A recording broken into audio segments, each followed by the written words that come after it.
হরে কৃষ্ণ। আশা করছি আপনারা সকলেই ভালো আছেন। চলে এলাম আরেকটা নতুন ভিডিও নিয়ে। তো সামনে চলে এসেছে অক্ষয় তৃতীয়া। অক্ষয় তৃতীয়া কবে পড়েছে, এই দিনটি কী জন্য পালিত হয়, এই দিনটির মাহাত্ম্যপূর্ণ কেন এত, সেই নিয়ে আজকে আমরা জানব। তো অক্ষয় তৃতীয়া পড়েছে 30শে এপ্রিল, অর্থাৎ বুধবার। অক্ষয় তৃতীয়া হলো বৈশাখ মাসের শুক্লা তৃতীয়া, অর্থাৎ শুক্লপক্ষের তৃতীয়া তিথি। সংস্কৃত ভাষায় অক্ষয় শব্দটার অর্থ হলো অবিনশ্বর, ক্ষয় নাই যার, সমৃদ্ধি, প্রত্যাশা, আনন্দ, সাফল্য। তৃতীয়ার অর্থ হলো চাঁদের তৃতীয় দিন। এটি হিন্দু ও জৈন ধর্মাবলম্বীদের কাছে একটি বিশেষ তাৎপর্যপূর্ণ তিথি। এই শুভ দিনে বিষ্ণুর ষষ্ঠ অবতার পরশুরাম জন্ম নিয়েছিলেন।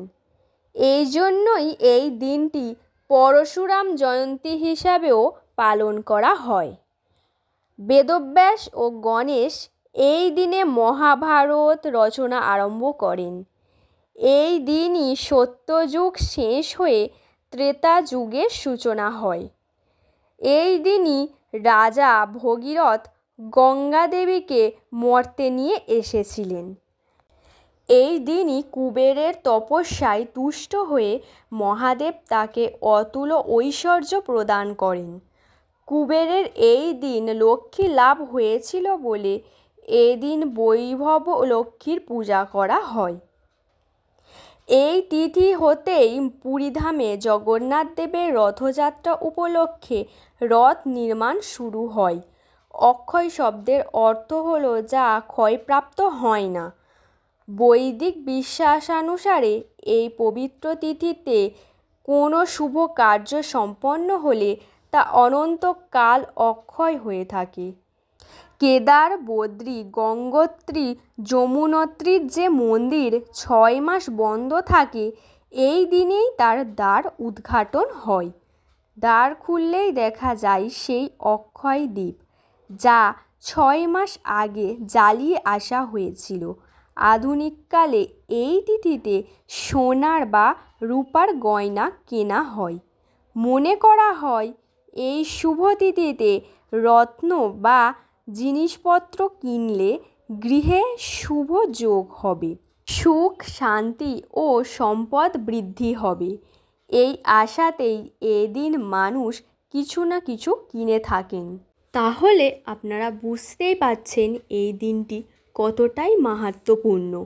এই দিন যাই কাজ করাই হোক না কেন, সেটি অক্ষয় হয়ে থাকে।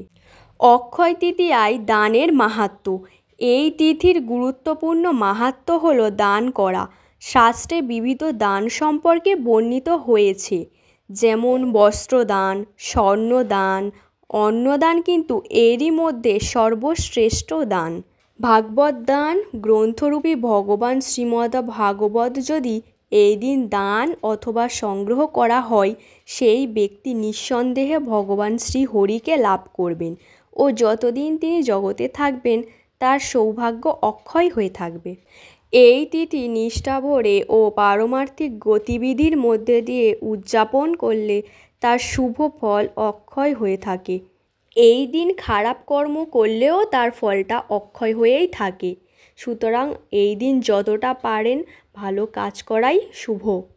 ভিডিওটা আজকের এই পর্যন্তই থাকলো। দেখা হবে আবার পরবর্তী ভিডিওতে।